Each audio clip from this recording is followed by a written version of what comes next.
you are close connections to the community. What do you hear kind of rumblings that are going on over there at the moment? Yeah. So for those of you who don't know, because I'm in the healthcare system, a lot of my friends are medical professionals, right?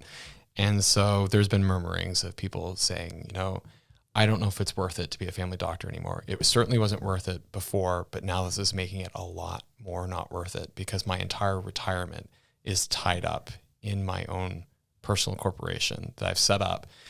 And I don't want to start losing my retirement to taxation. And they're just like, is it worth it? Do I continue? And it was interesting because my family doc that I lost, who was an amazing doctor, she was like the best doctor I've had and beloved in the community, just an excellent individual, went the extra mile. And she was just like, I can't take it anymore. I can't take being a family doctor in this system any longer. Quit, closed her practice, shut it all down. She still had like a good, probably 20 more years of family medicine practice and just was like, nope, we're done, quit. And she was like, I'll go do some stuff either virtually or maybe work at one of the hospitals as a staffer or do something out of the States. I'll go do whatever because I have that mobility. And that's what I'm hearing again from family doctors now, the people who were claiming that we need the most. And so that to me is what's the most concerning. Absolutely. And that conversation is continuing because essentially what's the issue that's being brought up is the fact that doctors are voicing, we were told to build corporations around our practices. We were told by the government to do that in order to be able to have our retirement because we don't get our retirement in the typical way that a normal employee would. And so we did that. And now they're coming back to us saying, no, we're actually going to tax you higher on your retirement, essentially. And there was a conversation, a quick interview here at CTV, on CTV News, that had with a doctor representative here. Oh, she's the head of the CMA. Got it. The Canadian Medical Association. Mm-hmm. Ooh. This was a very interesting conversation. We'll play about 90 seconds of it, but listen to the questions and listen to the answers.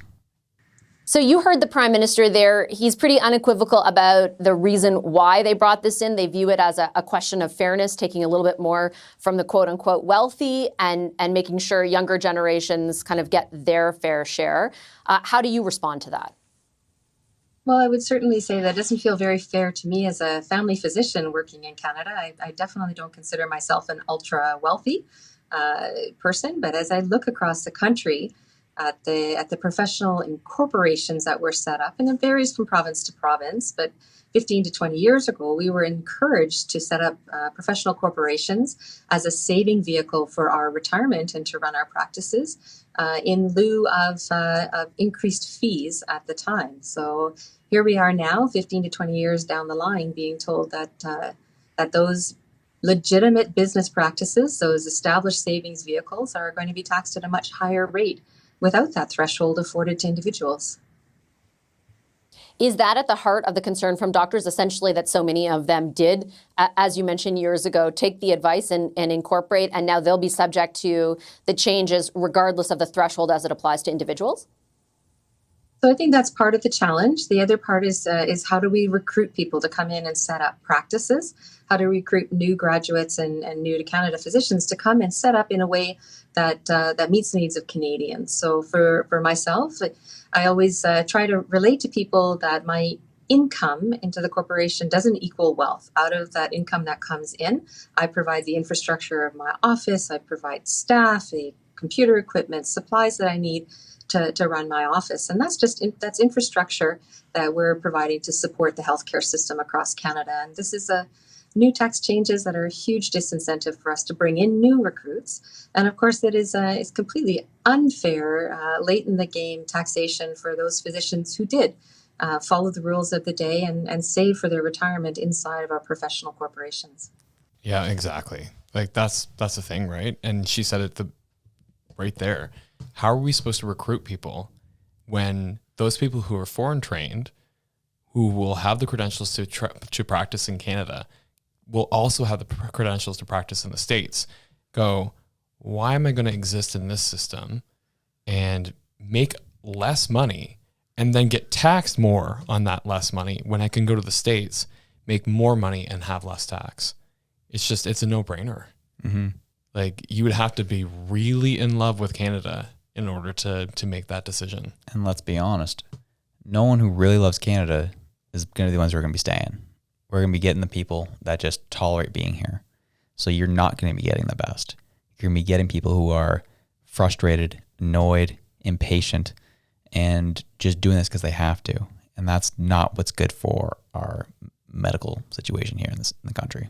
No, it's disappointing, honestly. And especially when you see how hard some of the provinces are working, especially this province, working so hard to create new and innovative ways to bring talent to the province.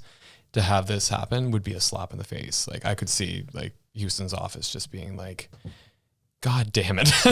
Like, thanks, Trudeau. Right. Like, you know what I mean? Because they work so hard to try and make things better for doctors and to try and make Nova Scotia healthcare system more attractive. For this to come down the pipeline, that must have been a bad day in that office, is all I can say. True. That's a great point. And I'll be curious to see where this goes. The only thing I really hate is the rhetoric that's been painted around this. And it was said at the beginning of this interview where we're making this fair. We're going after the wealthy people. And I see opinion pieces like this coming out of the Star saying billionaires don't like Ottawa's capital gains tax hike, but you should. It's an overdue step toward making our tax system fairer. But you're going after the wrong people. And these people do not get it. And that's what I learned when we were in Ottawa, is we have people at the helm that are legitimately don't know what they're doing.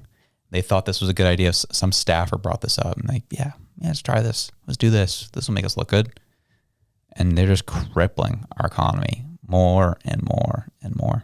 So that's how it goes. Yeah. And it's interesting because like, I think I've kind of waffled a little bit in my own understandings of like the whole like tax the wealthy, redistribute, kind of the Robin Hood mentality that we've always grown up with, take from the rich to give to the poor kind of thing. And I think that just as I've gotten older and maybe a little more wiser, I really don't think you can tax your way to prosperity.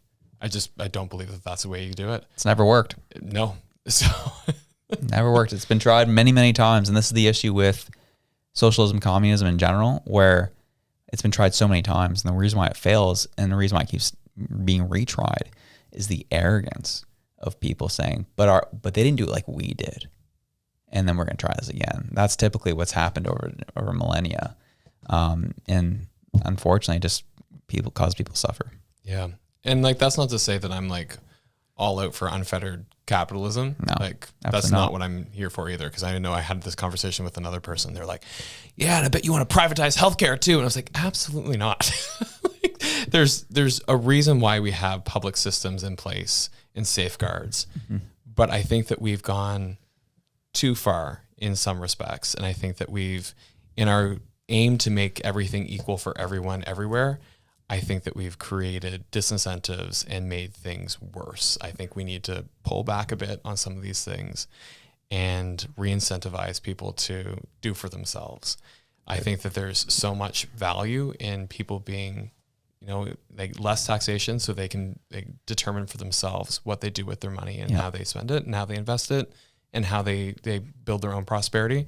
Because I think that even if you had the money to just give everybody money, I don't think that they'd use it well, because I think that when you look at people who win the lottery and then are broke within the next year, I think that there's time and there's learning and that there's real value to earning for yourself. That's comes back down. There's balance, and we just don't have that balance right now. No, simply put.